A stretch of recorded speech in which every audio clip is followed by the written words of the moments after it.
ओम श्री विष्णु वल्लभ नमः। सभी श्रोताओं और दर्शकों को मेरा नमस्कार। आप सभी का हमारे YouTube चैनल कहानी टॉकीज पर हार्दिक स्वागत है। तो आइए रसपान करते हैं फाल्गुन मास महात्म्य अध्याय 7 का। अगर आपके पास समय हो और आपकी इच्छा हो तो इससे पूर्व के अध्याय हमारे चैनल पर अपलोड किए गए हैं, आप हमारे चैनल पर जाकर सुन सकते हैं। तो आइए प्रारंभ करते हैं। नंदीकेश्वर बोले, पूर्व काल में श्री विष्णु अपनी पत्नी श्री लक्ष्मी जी के साथ शेष शैया पर बैठकर शयन कर रहे थे। तब एक बार ब्रह्मा जी वहां पहुंचे और विष्णु जी को पुत्र कहकर पुकारने लगे। पुत्र उठो, मैं ईश्वर तुम्हारे सामने खड़ा हूँ। यह सुनकर विष्णु जी को क्रोध आ गया, फिर भी शांत रहते हुए बोले, पुत्र तुम्हारा कल्याण हो, कहो अपने पिता के सामने कैसे आना हुआ। यह सुनकर ब्रह्मा जी कहने लगे, मैं तुम्हारा रक्षक हूँ, सारे जगत का पितामह हूँ, सारा जगत मुझ में निवास करता है। तू मेरी नाभि कमल से प्रकट होकर मुझसे ऐसी बातें कर रहा है। इस प्रकार दोनों में विवाद होने लगा। तब वे दोनों अपने को प्रभु कहते कहते एक दूसरे का वध करने को तैयार हो गए। हंस और गरुड़ पर बैठे दोनों परस्पर युद्ध करने लगे। ब्रह्मा जी के वक्ष स्थल में विष्णु जी ने अनेकों अस्त्रों का प्रहार किया, उन्हें व्याकुल कर दिया। इसके कुपित हो ब्रह्मा जी ने भी पलटकर भयानक प्रहार किए। उनके पारस्परिक अज्ञातों से देवताओं में हलचल मच गई। वे घबराए और त्रिशूलधारी भगवान शिव के पास गए, उन्हें सारी व्यथा सुनाई। भगवान शिव अपनी सभा में उमा देवी सहित सिंहासन पर विराजमान थे और मंद मंद मुस्कुरा रहे थे।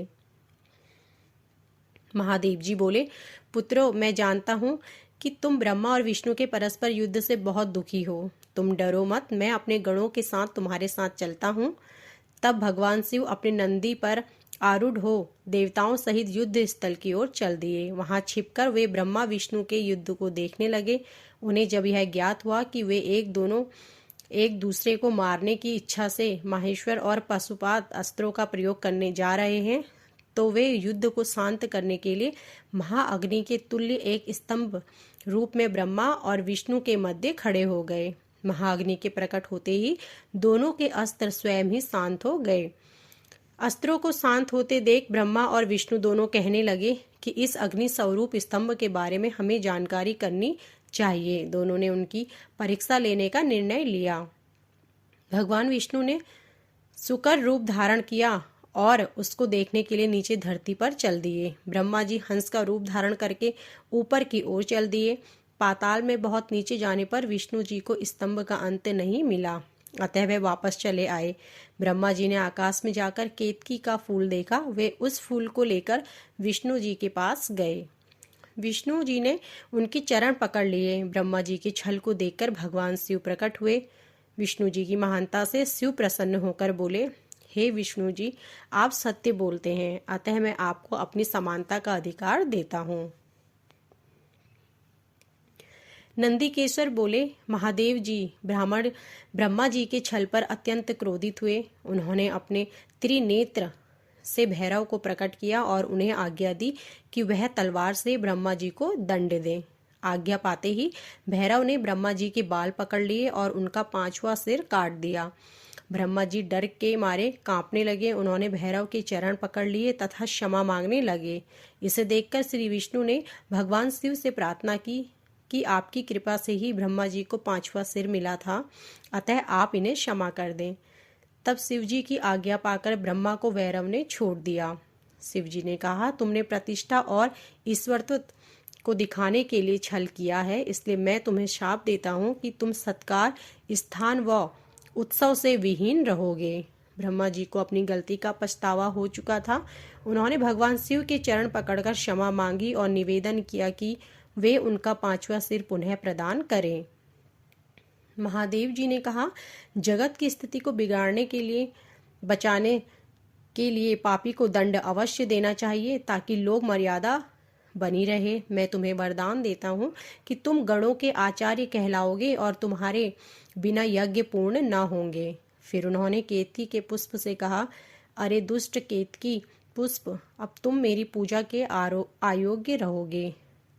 तब केतकी पुष्प बहुत दुखी हुआ और उनके चरणों में गिरकर माफी मांगने लगा। तब महादेव जी ने कहा, मेरा वचन तो झूठा नहीं हो सकता, इसलिए तू मेरे भक्तों के योग्य होगा। इस प्रकार तेरा जन्म सफल हो जाएगा। नंदीकेश्वर कहते हैं, ब्रह्मा और विष्णु भगवान शिव को प्रणाम कर चुपचाप उनके दाएं बाएं भाग में खड़े हो गए। उन्होंने पूजनीय महादेव जी को श्रेष्ठ आसन पर बैठाकर पवित्र वस्तु से उनका पूजन किया। दीर्घकाल तक स्थिर रहने वाली वस्तु को पुष्प वस्तु तथा आपातकाल तक टिकने वाली वस्तु को प्राकृत वस्तु कहते हैं। हार, नुपुर, कियूर, क्रिकेट, मणिमय कुंडल, यज्ञोपित, उत्तरी वस्त्र, पुष्पमाला, रेशमी वस्त्र, हार, मुद्रिका, पुष्प, तांबुल, कपूर, चंदन व अगरू का अनुलेप, धूप, दीप, श्वेत, छत्र, व्यंजन, ध्वजा, चंगवर तथा अनेक दिव्य उपहारों द्वारा जिनका वैभव वाणी और मन की पहुंच से परे थे, जो केवल परमात्मा के योग्य थे, उनसे ब्रह्मा और विष्णु ने अपने स्वामी महेश्वर का पूजन किया। इससे प्रसन्न होकर भगवान शिव ने दोनों देवताओं से मुस्कुराकर कहा, पुत्रों, आज तुम्हारे द्वारा की गई पूजा से मैं बहुत प्रसन्न हूँ। इसी कारण यह दिन परम पवित्र और महान होगा। यह तिथि शिवरात्रि के नाम से प्रसिद्ध होगी और मुझे परम प्रिय होगी। इस दिन जो मनुष्य मेरे लिंग अर्थात निराकार रूप की या मेरी मूर्ति अर्थात साकार रूप की दिन रात निराहार रहकर अपनी शक्ति के अनुसार भाव से यथोचित पूजा करेगा, वह मेरा परम प्रिय भक्त होगा। पूरे वर्ष भर में निरंतर मेरी पूजा करने पर जो फल मिलता है, वह फल शिवरात्रि को मेरा पूजन करके मनुष्य को तत्काल प्राप्त होगा। जैसे पूर्ण चंद्रमा का उदय समुद्र की वृद्धि का साकार है, उसी प्रकार शिवरात्रि की तिथि मेरे धर्म की वृद्धि का समय है। इस तिथि को मेरी स्थापना का मंगलमय उत्सव होना चाहिए। मैं मार्गशीर्ष मास में आद्रा नक्षत्र से युक्त पूर्णमासी या प्रतिपदा को ज्योतिमय स्तंभ के रूप में प्रकट हुआ था। इस दिन जो भी मनुष्य पार्वती सहित मेरा दर्शन करता है अथवा मेरी मूर्ति या लिंग की झांकी निकालता है, वह मेरे लिए कार्तिकेय से भी अधिक प्रिय है। इस शुभ दिन मेरे दर्शन मात्र से पूरा फल प्राप्त होता है। यदि दर्शन के साथ मेरा पूजन भी किया जाए तो इतना अधिक फल प्राप्त होता है कि वाणी द्वारा उसका वर्णन नहीं किया जा सकता। लिंग रूप में प्रकट होकर मैं बहुत बड़ा हो गया था, अतः लिंग के कारण यह भूतल लिंग स्थान के नाम से प्रसिद्ध हुआ। जगत के लोग इसका दर्शन और पूजन कर सके, इसके लिए यह अनादि और अनंत ज्योति स्तंभ अथवा ज्योतिमय लिंग अत्यंत छोटा हो जाएगा। मेरे दो रूप हैं, साकार और निराकार। पहले मैं स्तंभ रूप में प्रकट हुआ, फिर अपने साक्षात रूप में। ब्रह्मा भाव मेरा निराकार रूप है तथा महेश्वर भाव मेरा साक्षात रूप है। ये दोनों ही मेरे सिद्ध रूप हैं। मैं ही परब्रह्म परमात्मा हूँ। जीवों पर अनुग्रह करना मेरा कार्य है। मैं जगत की बुद्धि करने वाला हूँ। सर्वत्र स्थित होने के कारण मैं ही सबकी आत्मा हूँ। सर्ग से लेकर अनुग्रह तक जो जगत संबंधी 5 कृत्य हैं, वे सदा ही मेरे हैं। मैं ब्रह्म रूपता का बोध कराने के लिए पहले लिंग प्रकट हुआ, फिर अज्ञात ईश्वर का साक्षात्कार कराने के लिए मैं जगदीश्वर रूप में प्रकट हो गया। मेरा सकल रूप मेरे और निष्कल रूप मेरे ब्रह्मा स्वरूप का बोध कराता है। मेरा लिंग मेरा स्वरूप है और मेरे सामीम्य की प्राप्ति कराने वाला है।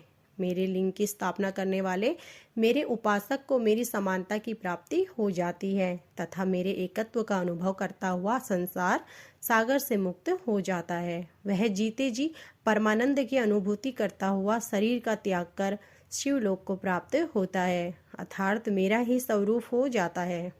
मूर्ति की स्थापना लिंग की अपेक्षा गौड़ है। यह उन भक्तों के लिए है जो शिव तत्व के अनुशीलन में सक्षम नहीं है।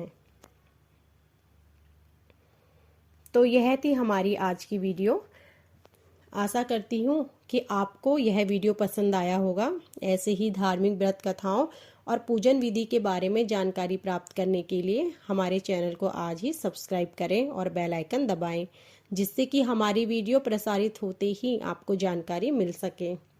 आप सभी का धन्यवाद।